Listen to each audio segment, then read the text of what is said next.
¿Sabías que según un estudio de la Universidad de Oxford, casi la mitad de los trabajos actuales podrían dejar de existir en 10 años? La inteligencia artificial llegó para quedarse. ¿Cómo te va a afectar la automatización? ¿Cuáles son los trabajos del futuro? Andrés Oppenheimer te lo cuenta en su nuevo libro, Sálvese quien pueda. Y no te quedes atrás. Encuéntralo en librerías.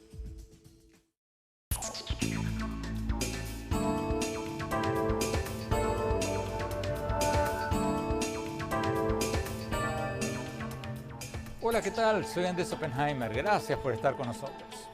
Hoy vamos a tener un súper invitado, una figura mundial, Bill Gates. Es una figura mundial porque es uno de los pioneros de las computadoras personales, uno de los hombres más ricos del mundo, uno de los mayores filántropos del mundo, y es una figura del momento porque está en el centro de la lucha contra la pandemia del coronavirus y el cambio climático a nivel mundial. Según el más reciente ranking de riqueza de la revista Forbes, Bill Gates tiene una fortuna de 111 mil millones de dólares. Escucharon bien, 111 mil millones de dólares. Eso es más que la economía de varios países latinoamericanos juntos. Pero lo más interesante es que, a diferencia de muchos otros magnates, Gates se ha comprometido a donar la mayor parte de su fortuna para obras de caridad. La Fundación Bill y Melinda Gates ya ha donado unos 54.800 millones de dólares a causas filantrópicas desde 1994, según datos de la revista especializada Chronicle of Philanthropy. En años recientes, la Fundación Gates se ha dedicado principalmente a ayudar a curar enfermedades en los países más pobres del mundo y en tratar de prevenir epidemias. Ya en el 2015, Gates hizo una charla en la plataforma TED titulada, abro comillas, "No estamos preparados para la próxima pandemia", cierro comillas. Y bueno, lamentablemente tuvo razón. Ahora, según sus propios cálculos, lleva donados más de 1.000 millones de dólares en vacunas y equipos sanitarios para ayudar a combatir la pandemia, principalmente en los países más pobres. Y también, ya en el 2010, Gates había hecho otra charla en TED previniendo sobre la amenaza del cambio climático. Ahora acaba de escribir un libro titulado Cómo evitar un desastre climático, que lleva el subtítulo, abro comillas, "Las soluciones que ya tenemos y los avances que aún necesitamos", cierro comillas. El libro dice que los planes actuales para reducir el cambio climático, incluso si se cumple con el Acuerdo de París para reducir los gases de efecto invernadero, no van a alcanzar para evitar una catástrofe. Según Gates, hay que apostarle mucho más a las energías alternativas y sobre todo a la innovación. Él propone reducir los gases de efecto invernadero a cero, porque incluso los planes más ambiciosos para reducir estas emisiones ahora apenas sirven, dice él, para postergar el problema. Para explicar por qué los acuerdos mundiales actuales para disminuir las emisiones de estos gases no son suficientes, Gates usa el ejemplo de una bañadera que se está llenando de agua. Podemos reducir el flujo de agua del grifo, pero si sigue saliendo el agua, tarde o temprano la bañadera se va a llenar y el agua va a rebalsar. En la entrevista le preguntamos sobre sus advertencias sobre el cambio climático, sobre si México y otros países petroleros se van a beneficiar o perjudicar si siguen invirtiendo en petróleo, y sobre cómo ve él el futuro de América Latina. Además le pregunté sobre la pandemia, por supuesto, cuánto van a tardar las vacunas en llegar masivamente a América Latina, y también le pregunté sobre las teorías conspirativas sobre él, según las cuales supuestamente le están metiendo chips en las vacunas para poder saber dónde está la gente o para tener un control de la gente. Le pregunté de dónde salen estos disparates y quién los está propagando. Vayamos a la entrevista. Les cuento que la oficina de prensa de Gates me dio la entrevista para las 12:45 del mediodía y a las 12:45,0000, más puntual imposible, Bill Gates apareció en la pantalla y se sentó en la silla. Veamos lo que nos dijo.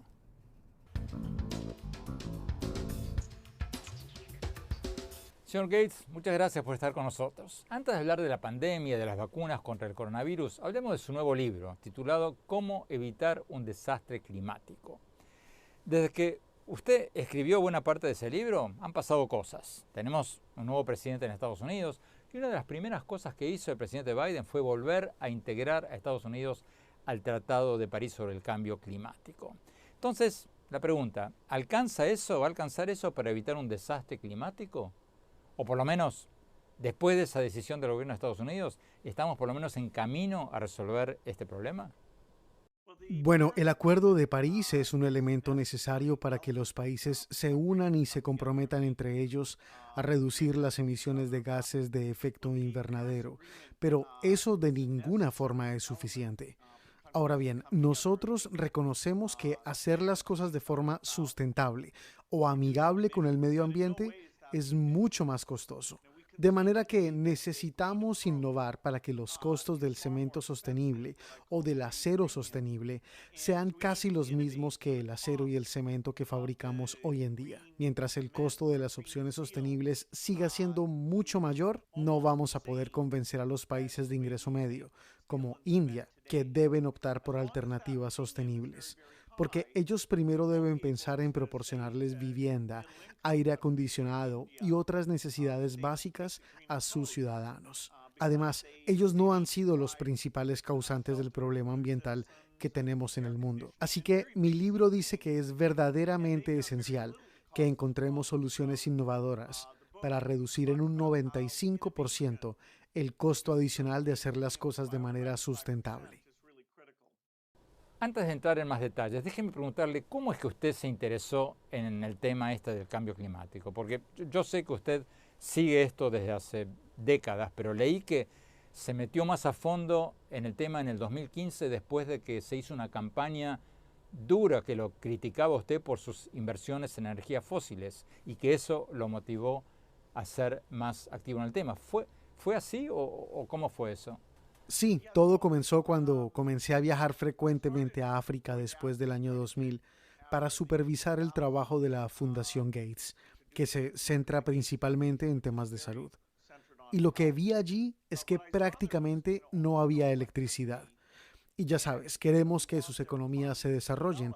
Y entonces pensé que debía aprender sobre cómo ayudar a generar ese avance y cómo estas preocupaciones sobre el cambio climático podrían limitar ese avance. Y tuve la suerte de poder reunirme con varios expertos.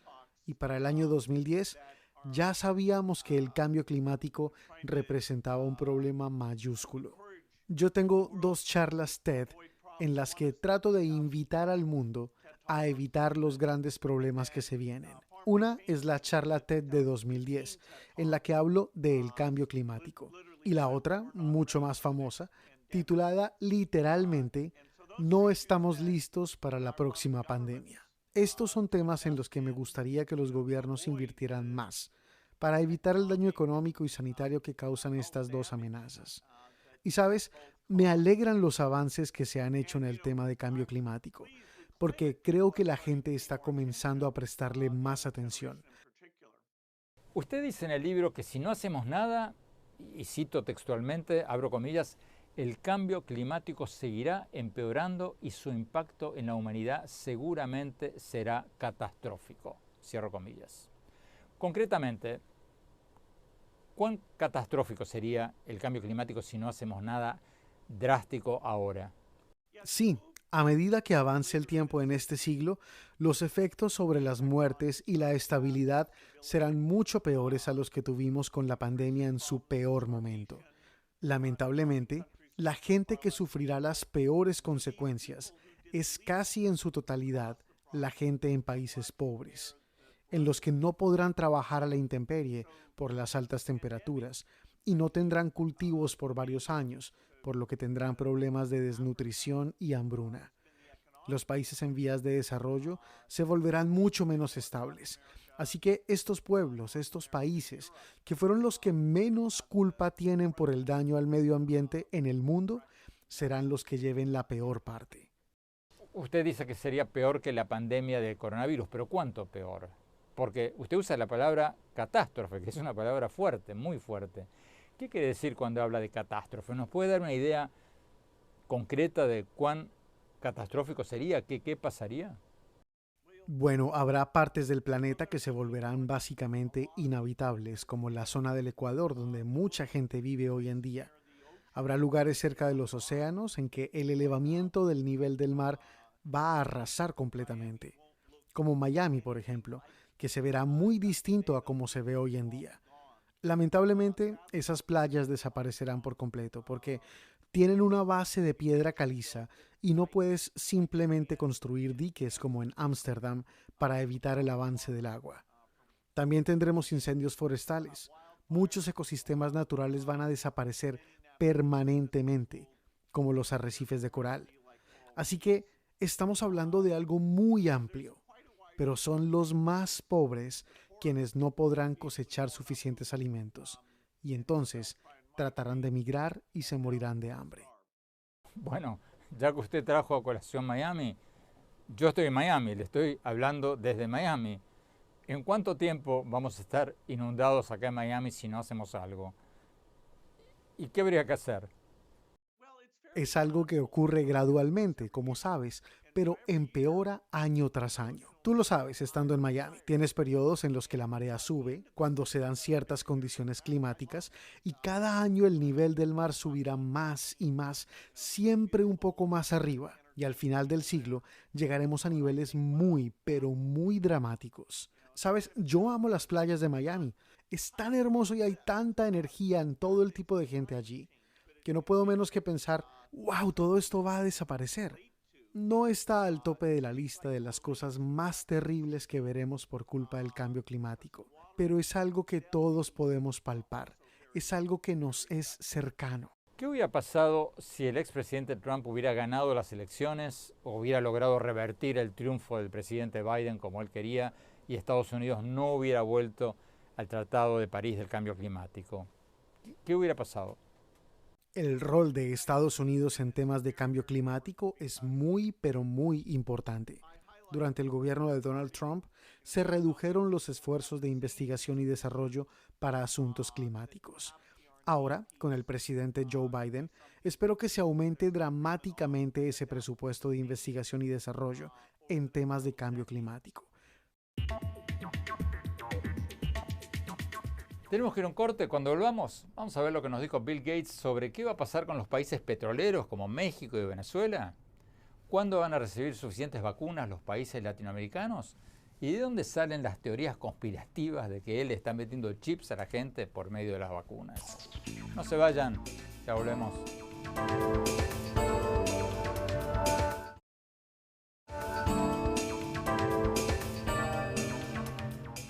Gracias por seguir con nosotros en esta entrevista con Bill Gates, uno de los hombres más ricos del mundo, uno de los principales filántropos del mundo, que ha prometido donar la mayor parte de su fortuna a obras de caridad y que ahora está en el centro de los esfuerzos mundiales por repartir vacunas a los países en desarrollo y en el centro de los esfuerzos mundiales para combatir el cambio climático. Acaba de escribir un libro llamado ¿Cómo evitar un desastre climático? Y que lleva el subtítulo Las soluciones que ya tenemos y los avances que aún necesitamos. Antes de hablar sobre la pandemia y sobre América Latina y sobre las teorías conspirativas en su contra, veamos lo que nos dijo cuando seguimos hablando sobre qué soluciones propone él para evitar una catástrofe climática. Sigamos viendo la entrevista.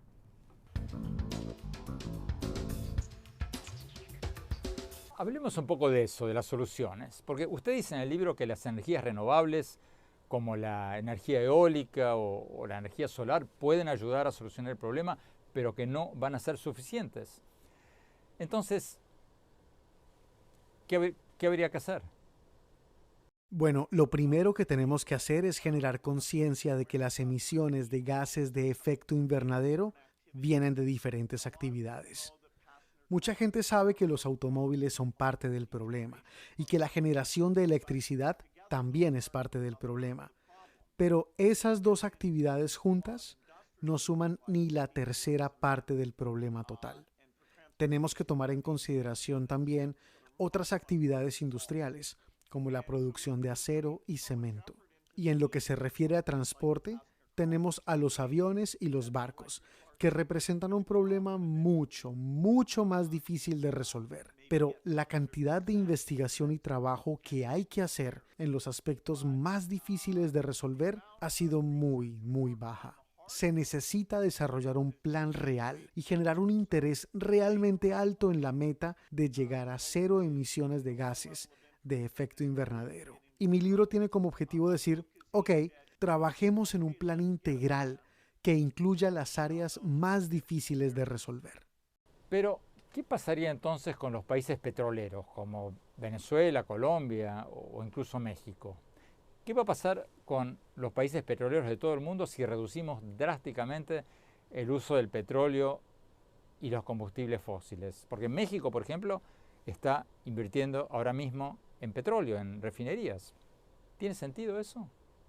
Bueno, todavía faltan 30 años para llegar al 2050 y aún dependemos de la gasolina para que la gente llegue a sus trabajos, ya sabes, para mover la economía. ¿Qué tan rápido podemos reducir ese consumo de gasolina? No estamos seguros. Pero sí, los países tendrán que irse alejando poco a poco de la expectativa de hacer mucho dinero vendiendo petróleo o gas natural. Y ese será un reto para el medio ambiente, para Rusia, para Nigeria, para México.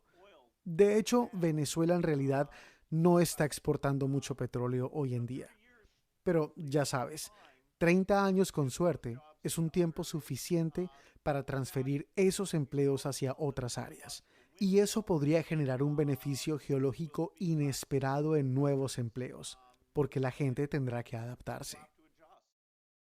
¿Qué consejo le daría usted al presidente de México, Andrés Manuel López Obrador, si lo tuviera enfrente en este momento?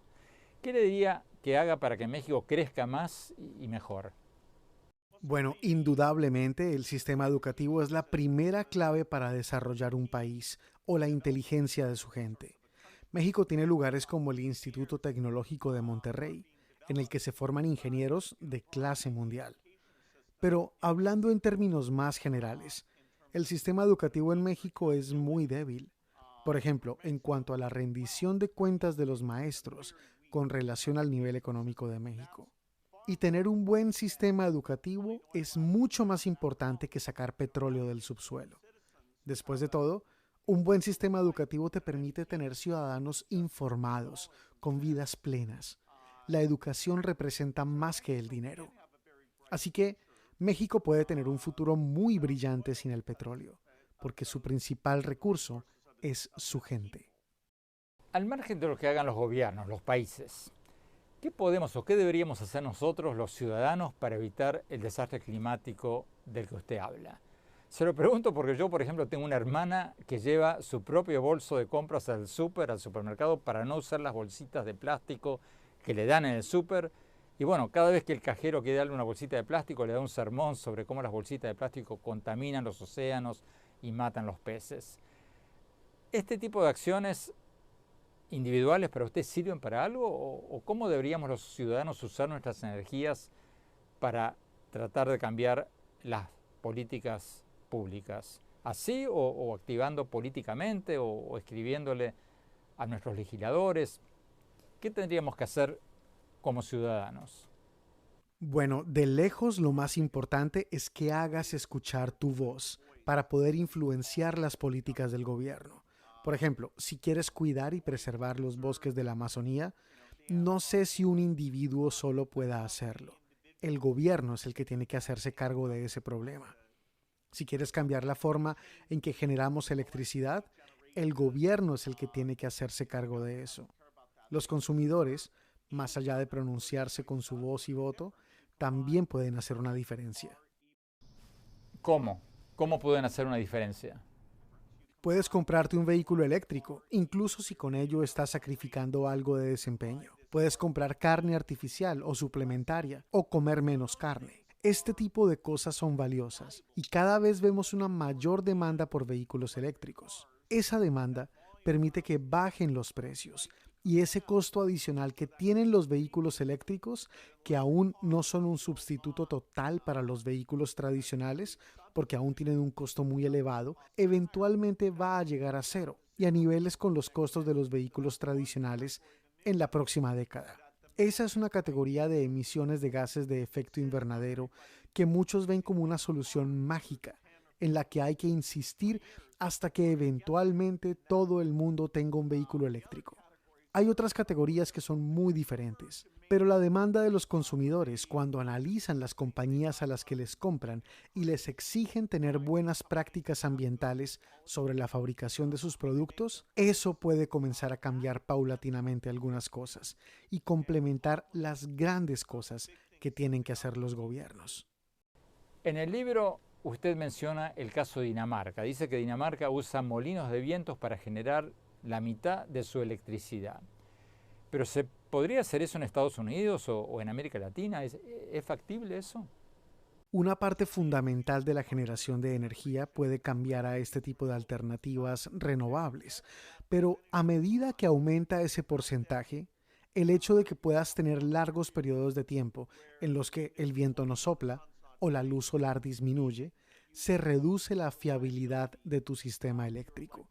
Y eso tiene un impacto definitivo cuando la gente depende de un sistema de calefacción para no morir congelada por las bajas temperaturas, o cuando los hospitales dependen de que no se les corte la electricidad en ningún momento.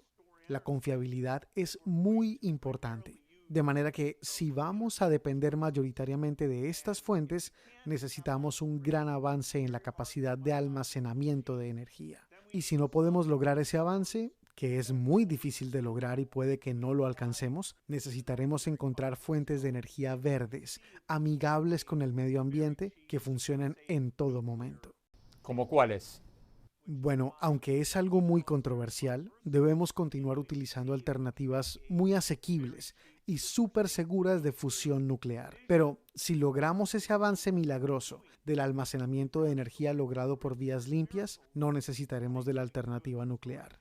Pero por ahora debemos seguir intentando los dos caminos y estamos muy lejos de tener la capacidad de almacenamiento de energía que necesitamos. Es 20 veces más difícil eso que lograr lo que se ha logrado hasta ahora con las baterías de los vehículos eléctricos. Tenemos que ir a un corte. Cuando volvamos, vamos a ver lo que nos dijo Bill Gates cuando le pregunté cuándo, en qué mes cree que los países latinoamericanos van a recibir masivamente vacunas contra el coronavirus y de dónde salen las disparatadas teorías conspirativas de que él supuestamente le estaría metiendo chips a las vacunas para metérselas a la gente. No se vayan, ya volvemos.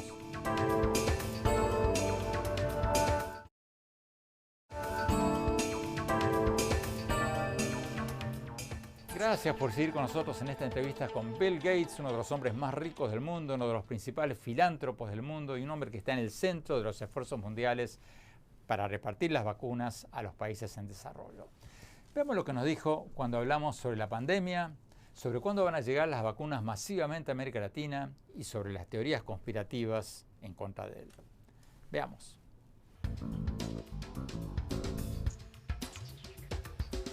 Señor Gates, hablemos un poco de la pandemia. Su fundación se ha dedicado a combatir este virus, pero ¿qué piensa usted del hecho que, según la Organización Mundial de la Salud, la mayor parte de las vacunas a nivel mundial están yendo a los países ricos? ¿Qué opina del hecho de que Estados Unidos, Canadá y los países más ricos de Europa estén recibiendo mucho más vacunas que los países en desarrollo?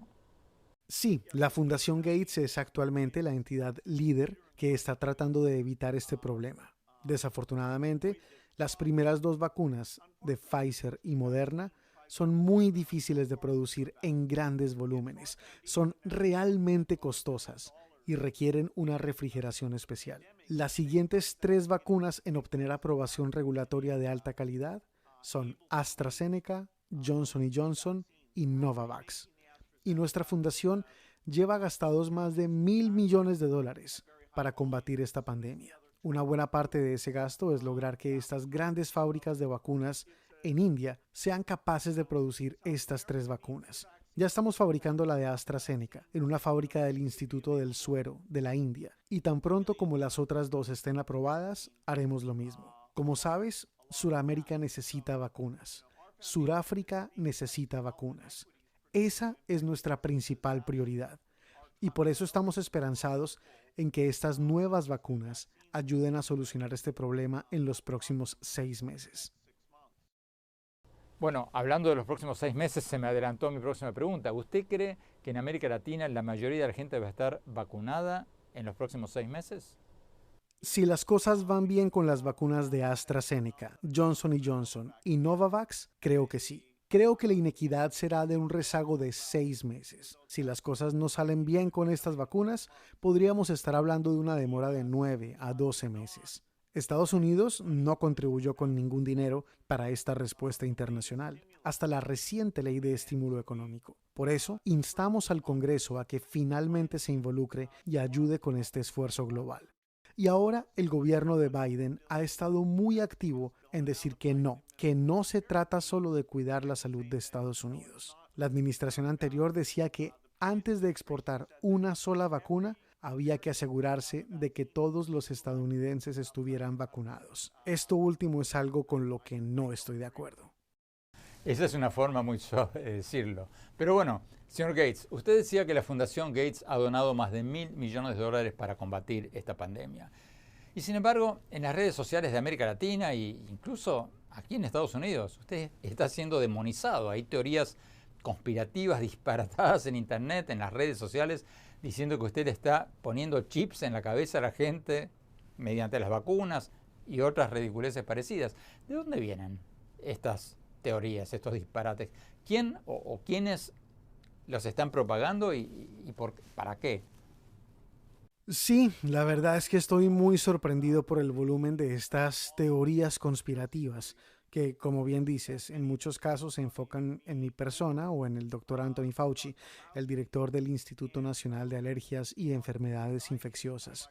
Así que, bueno, creo que es un poco irónico que cuando estás tratando de donar dinero y ayudar a salvar vidas, las teorías conspirativas digan que estás tratando de hacer más dinero y que actualmente estás tratando de reducir la población mundial. Y ya sabes, durante una pandemia tan dura como esta, la gente puede llegar a explicaciones simplistas y tratar de concluir que hay fuerzas oscuras detrás de todo. Las teorías conspirativas parecen hacer parte de todo esto y, por supuesto, son aumentadas por la capacidad de propagarse digitalmente. Yo tengo la esperanza de que a medida que la gente vea que las vacunas se están haciendo más disponibles y los índices de muertes bajen, la verdad salga a la luz y sea ampliamente aceptada.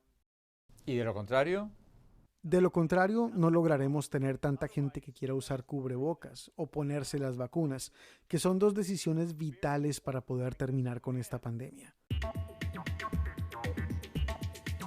Tenemos que ir a un corte. Cuando volvamos, vamos a ver lo que nos dijo Bill Gates cuando le pregunté cómo ve América Latina, cómo ve el futuro de América Latina. No se vayan, ya volvemos.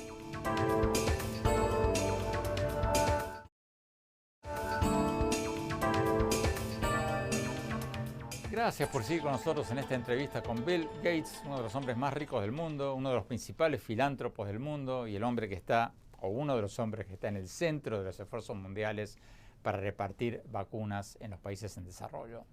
Veamos lo que nos dijo cuando hablamos de América Latina y de cuál es su visión del presente y del futuro de América Latina. Veamos.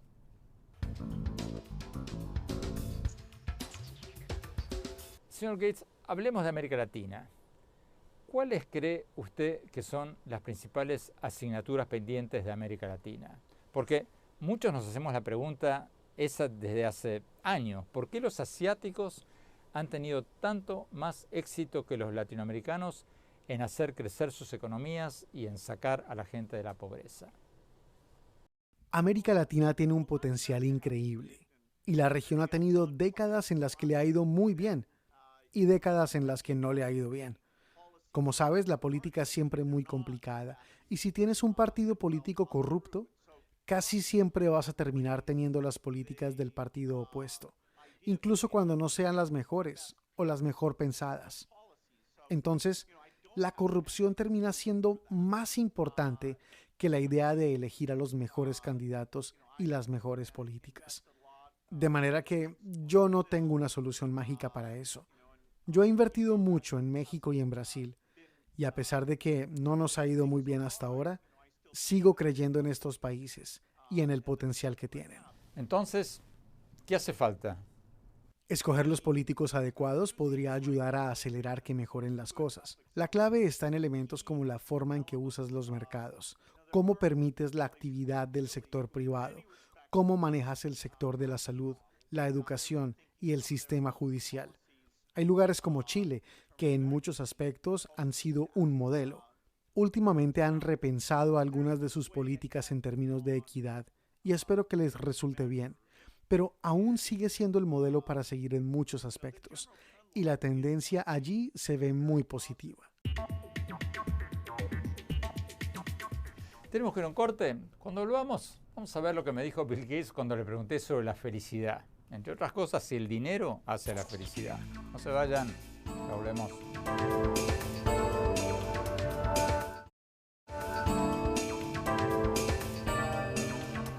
Gracias por seguir con nosotros en esta entrevista con Bill Gates, uno de los hombres más ricos del mundo y que ahora está en el centro de los esfuerzos mundiales por repartir vacunas contra el coronavirus y en el centro de la lucha contra el cambio climático. Veamos lo que nos dijo cuando lo quise sacar un poquito de tema y le pregunté sobre la felicidad, si el dinero hace la felicidad y cuáles son, según él, las claves de la felicidad. Veamos lo que nos dijo.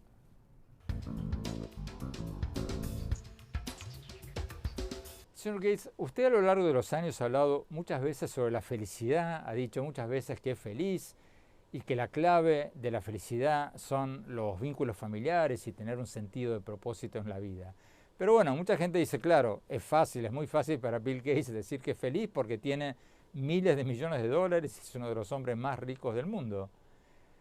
Ese no es el caso de muchos otros. ¿Qué consejo le daría usted a la gente que nos está viendo en América Latina para ser más felices? Bueno, ciertamente tener buena salud y estar cómodo con tu salud están en el primer lugar, lo cual ha sido muy difícil durante la pandemia. Como sabes, he tenido muchísima suerte. Crecí teniendo una educación de primera, desarrollé un amor por la lectura, pude educarme rodeado de gente brillante, pude trabajar en todo tipo de proyectos y programas interesantes, tuve una gran carrera en Microsoft que fue súper divertida y ahora con el trabajo de la fundación hemos logrado hacer grandes progresos para salvarle la vida a muchos niños. De manera que si encuentras algo que ames hacer, puede que sea también muy gratificante en términos de lo que puedes aprender, de con quién trabajes e incluso que sea gratificante económicamente. La clave para mí es enfocarse en la educación, lograr que los niños puedan involucrarse en una buena educación en edad temprana y logren desarrollar la confianza en sí mismos que necesitan. ¿Sabes? Yo creo que eso es incluso más importante que lograr el éxito económico. Bueno, hablemos un segundo sobre eso. ¿Qué consejo le daría usted a los países latinoamericanos, no solo a las personas, a los países para aumentar el bienestar? Usted mencionaba la educación, pero mucha gente joven dice, ok, pero sí, la educación es importante, pero en mi país mucha gente estudia y después no puede conseguir un buen trabajo. ¿Qué más se necesita? Bueno, si logran tener una buena educación, siempre habrá algún buen trabajo disponible. Quiero decir, si eres veterinario o doctor o ingeniero de sistemas con un entrenamiento de alta calidad, la demanda por esos trabajos excede el número de personas que pueden hacerlos. Por supuesto, eso es algo que no es válido para todo el mundo. En la economía de los servicios existe cierta incertidumbre sobre las habilidades que serán exactamente valiosas en el futuro. Y siempre vuelvo al punto del que hablamos antes, de tener buenos sistemas educativos, en el que les exiges a los maestros los más altos estándares. También es vital tener buenos sistemas de salud, que en Sudamérica, como sabes, no son perfectos, pero hay muchos aspectos positivos. Tenemos que ir a un corte. Cuando volvamos, mi opinión sobre algunas de las cosas que nos dijo Bill Gates en esta entrevista. No se vayan, ya volvemos.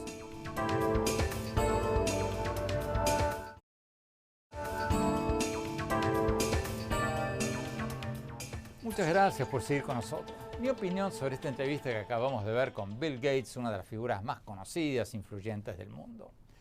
Me llamó la atención la tranquilidad con que me contestó cuando le pregunté sobre las teorías conspirativas en su contra que circulan en Internet, como las que dicen que él le está metiendo chips a las vacunas para poder dominar a la gente. Él no sabía que le iba a preguntar eso, pero no se inmutó en absoluto. Él dijo que lo mismo le pasa al doctor Anthony Fauci, el principal experto en enfermedades infecciosas de Estados Unidos. Cuando uno está en el centro de la atención pública, bueno, se expone a este tipo de ataques. A mí me parece increíble que haya gente que crea semejantes estupideces que reciben las redes sociales, pero bueno, también hay gente que cree en los videitos que dicen que la Tierra es plana o tantas otras cosas descabelladas que recibimos en las redes sociales. En el caso de Gates y de Fauci, a mí no me extrañaría que este tipo de teorías conspirativas contra ellos vengan de los activistas antivacunas o de los fabricantes de vitaminas o presuntos remedios milagrosos que quieran desacreditar las vacunas para poder vender sus propios productos, o de que la gente haga clic miles de veces en sus sitios de internet, aunque sea mediante desinformación, para ganar más audiencia y más avisadores. ¿Cuáles son las cosas que nos dijo Bill Gates que me parecieron más interesantes? Bueno, me parecieron interesantes muchas cosas, pero quizás lo más interesante fue su tesis central sobre el cambio climático. De que al paso que vamos, ni los autos eléctricos, ni las energías alternativas, ni los acuerdos internacionales como el Tratado de París del Cambio Climático van a ser suficientes para evitar una catástrofe climática. Y que tenemos que bajar las emisiones de gases de efecto invernadero, no solo un poco como propone el Acuerdo de París, sino del todo, a cero. Muchos de nosotros pensábamos que si se cumplen los objetivos del Acuerdo de París, de reducir un poco más las emisiones de los gases del efecto invernadero, íbamos a estar bien. Pero parece que no. Y pocos días después de la entrevista, el Washington Post reveló que un nuevo estudio de la revista especializada Communications, Earth and Environment dice más o menos lo mismo, que los países deberían aumentar en un 80% sus medidas para reducir los gases del efecto invernadero. O sea, hay que acelerar la transformación de las energías a energías verdes y a la innovación en materia energética antes de que sea demasiado tarde. Bueno, se nos acabó el tiempo. Quienes quieran ver esta entrevista con Bill Gates en streaming, en internet, la vamos a poner dentro de pocos días en mi blog, en el sitio de internet andresopenheimer.com. Allí pueden encontrar todos mis artículos y mis programas más recientes, y quienes nos visitan por primera vez van a recibir el primer capítulo de mi libro Sálvese quien pueda, sobre el futuro de nuestros trabajos en la era de la automatización. Les recuerdo la dirección del blog andresopenheimer.com, y bueno, también los invito como siempre a seguirme en mi Twitter, @OppenheimerA, en mi página de Facebook, Andrés Oppenheimer, y en mi sitio de Instagram, Andrés Oppenheimer Oficial. Muchísimas gracias por habernos acompañado, cuídense mucho y hasta la semana próxima.